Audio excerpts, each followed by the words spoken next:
কোথায় বাড়ি? 18 মাইল নাকি আছে না ভাই, ওখানে বাড়ি শাওন। আমি বললাম আপনি এইভাবে পথ মারলেন কি করে? আমার মাথা ঠিক ছিল না।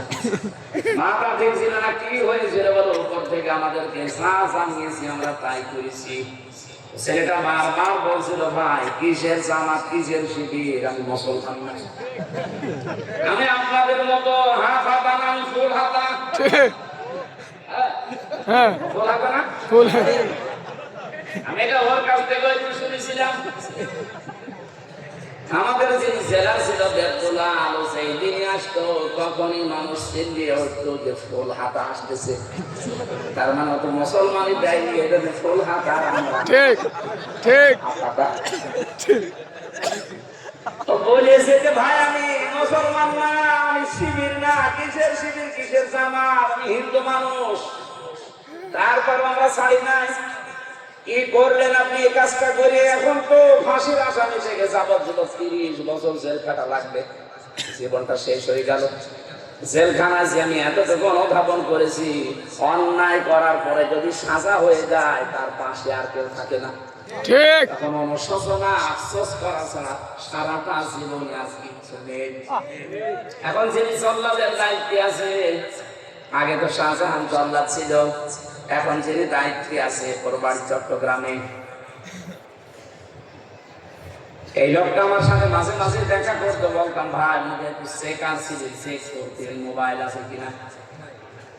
ডাক দিয়ে বললাম ভাই কি কয় বছর? আমার মামলা সেরকম কঠিন না, বউ এক থাপ্পড় দিয়েছে। আমি 17 বছর না কত বছর জন্য বলে সৌদি আরব ছিল, এরপরে বিয়ে করেছে।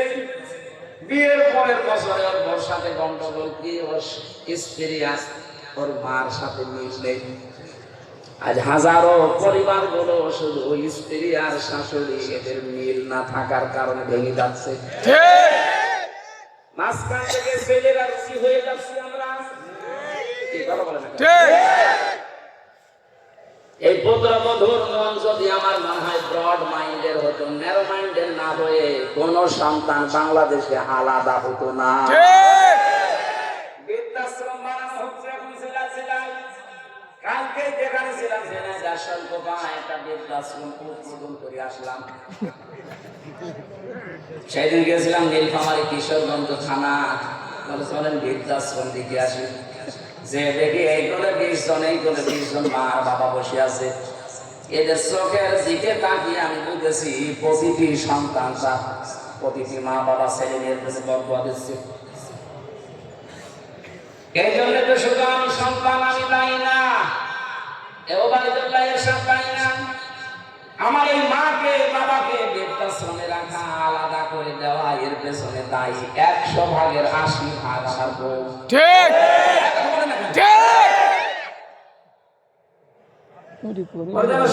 হতে চাই না, অথচ নিজের মা বাবা যদি সারা জীবন থাকে একটা কথাও বলে না। কেন স্বামীর মা বাবাকে নিজের মা বাবার মতো মনে করা যায় না? ঠিক।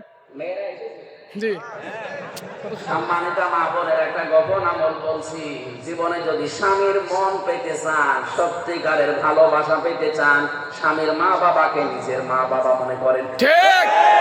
নিজের জীবনের স্বামীর মন পাবেন না, উপরে উপরে হয়তো আপনাকে ভালোবাসা দেখাবে, আর ভেতরে ভেতরে দোয়া করবে আল্লাহ এর ছুটি নাও। ঠিক। কারণ এর কারণে আমার 25-30 বছর আমার পেছনে যারা শ্রম দিল, ওই মা বাবা পর্যন্ত এখন আমার কাছে নেই। নাকি ঢাকা শহরে হয় না?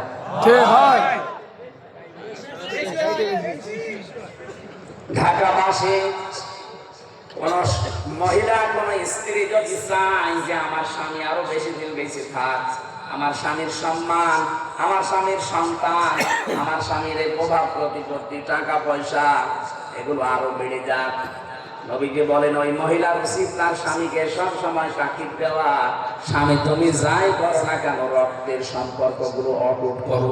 ঠিক। তুমি তোমার ভাইয়ের সাথে সম্পর্কটা ঠিক রাখো, তোমার বোনের সাথে সম্পর্ক ঠিক রাখো, মা বাবার সাথে সম্পর্ক ঠিক রাখো, তোমার চাচা চাচি ফুফা ফুফি এদের সাথে সম্পর্ক ঠিক রাখো, কারণ এদের সাথে সম্পর্ক রক্তের। ঠিক ঠিক। অথচ এদের সাথে আর সম্পর্ক খারাপ করার পেছনে দায়ী এই বউগুলো। ঠিক।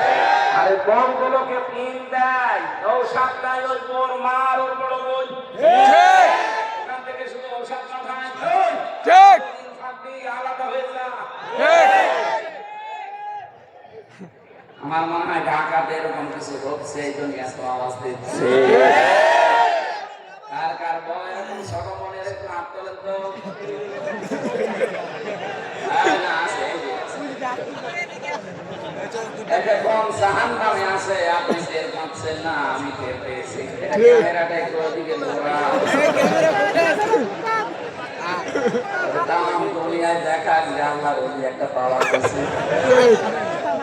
না ভাই, খুব ঝামেলা। এতদিন পর্যন্ত মেয়ে লোক ক্ষমতায় ছিল, এই জন্য নারী নির্যাতনের আইন খুব কড়াকড়ি। চাচা এর সাথে পুরুষ নির্যাতনের আইন সাদা ছিল করেনি। যদি একটু শক্ত আইন করে যেত তো পুরুষ নির্যাতনের আইন আছে। বলেন তো এই যে জল্লাদটা ওখানে একটা থাপ্পড় দিয়েছিল ওখানে সংশোধন করার জন্য, ও শুধু কারণ মায়ের সাথে তর্কাতর্কি করতো, মাকে কিছু দিলেই বউ রাগ করতো। শেষ পর্যন্ত বলছে আমি এখন থাপ্পড় দিলাম যে আমার টাকা আমার মাকে দেবো, তোর কি?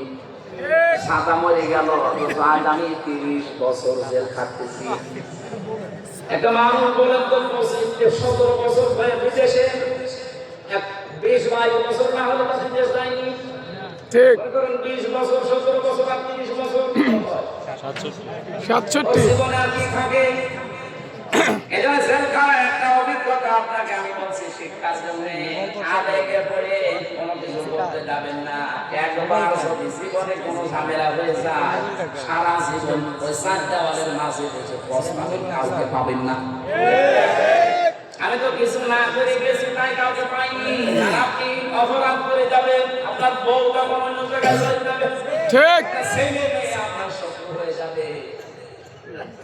এই পারিবারিক এই সমস্যার কারণে কত সন্তান পর্যন্ত তার বাবার নামে দেখবেন মামলা দিয়েছে।